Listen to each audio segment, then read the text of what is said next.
I've been trying to write this video for 2 months. My plan was to go from game to game, getting clips that support an argument in favor of gyro aiming, to people who are already aware of it, but shunned it, simply because it's different, and that's not how they play.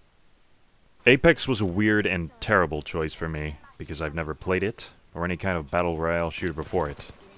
Getting clips for this game was a nightmare, as I spent my time either waiting, or dying to the game's unpredictability.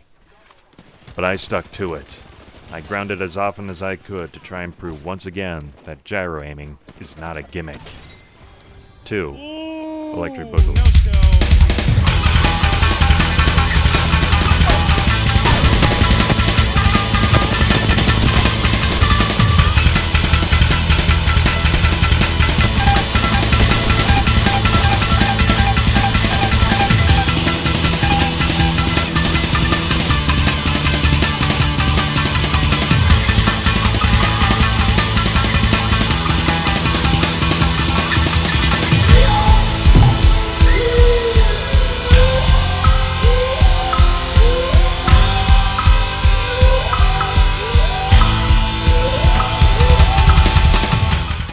To keep up with mouse players, Apex makes heavy use of aim assist to the point where it's practically cheating.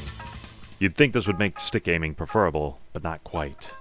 While aim assist has paved the way to make aiming on controllers bearable, even professional Apex players who use controller can understand why it pales in comparison to mouse aiming. But what if we could change that? What if we could add mouse aiming to a controller? Thanks to gyroscopic motion aiming, controllers have been able to achieve exactly that for almost a decade now. Mouse aiming, and in turn gyro aiming, changes the way you can use a stock controller quite dramatically. A mouse can make faster turns than a stick and still keep its precision. People often seem to mistake gyro aiming for an aimbot or hack, when all it is literally adding mouse aiming to a controller. Whoa, a real live robot! Or is that some kind of cheesy New Year's costume?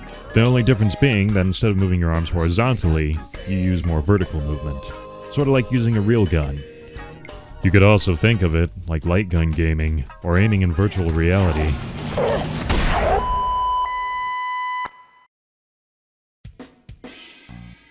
Aim assist for stick-only aiming is great at tracking targets, but it does its job a little too well.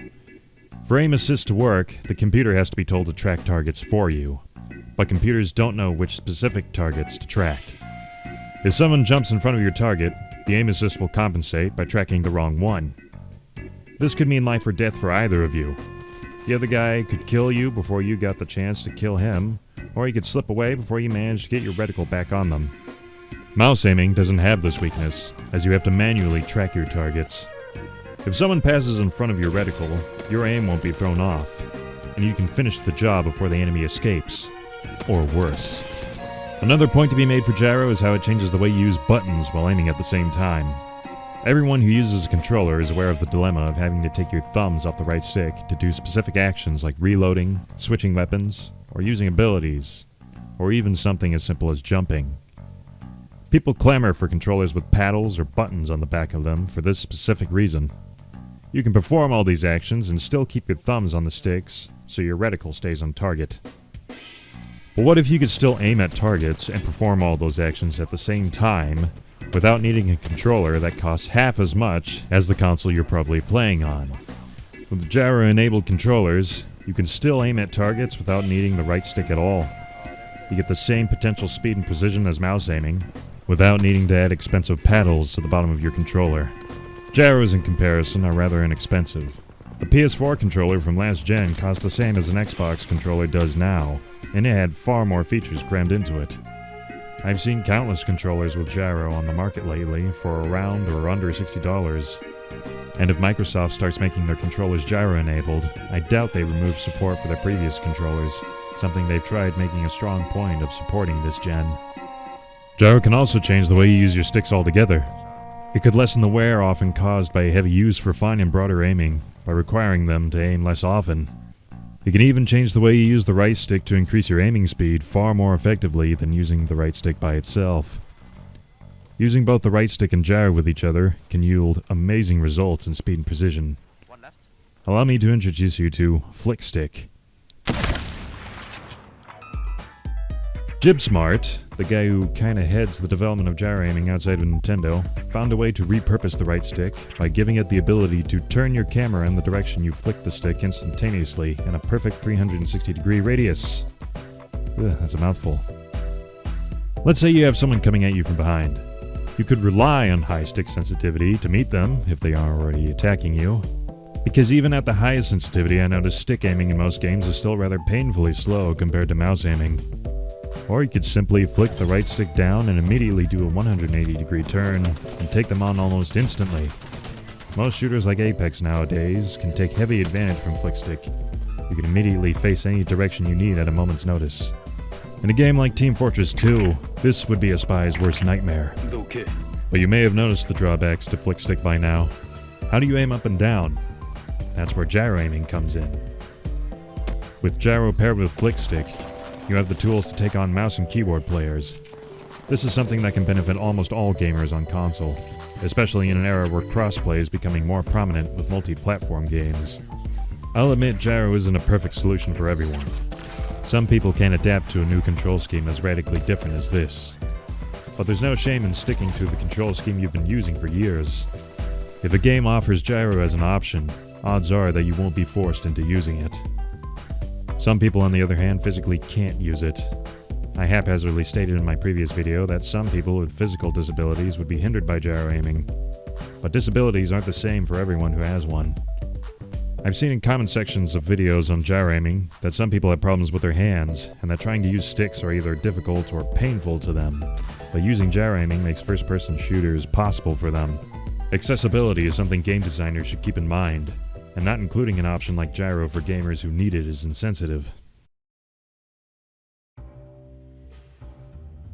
But then there are people who seem to shun gyro, usually without any good reason.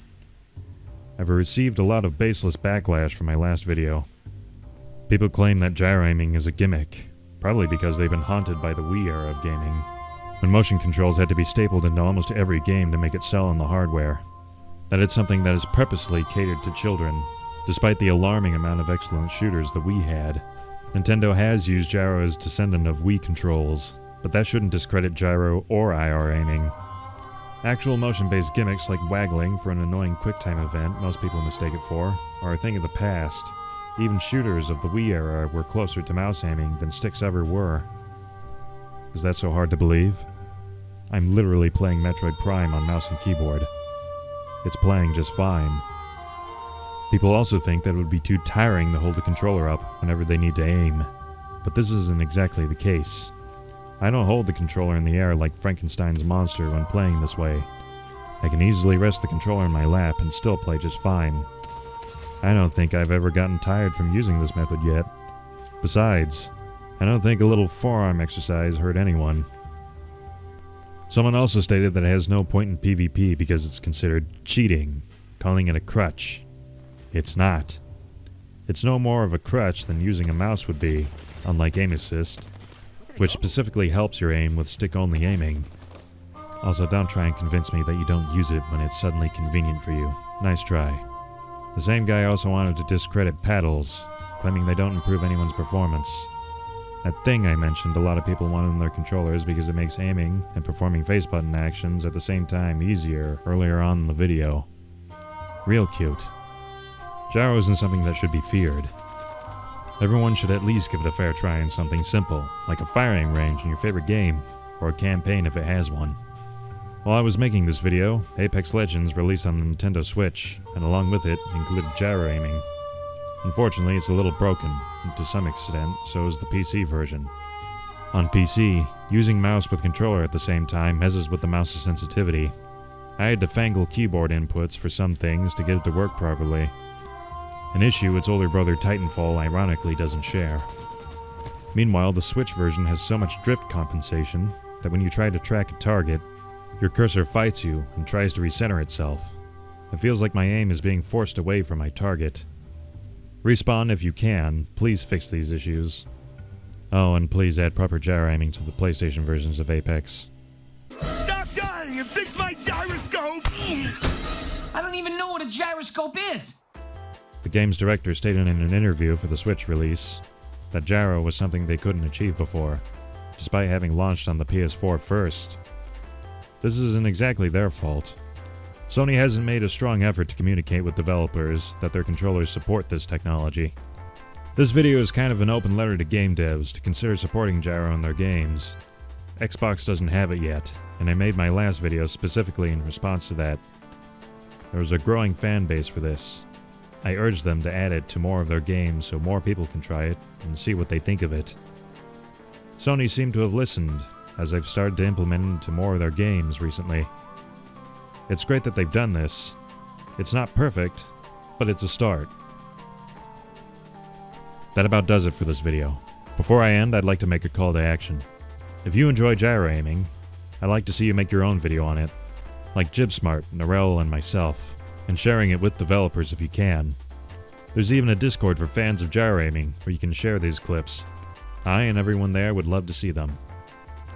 Let's help them change the way games are played.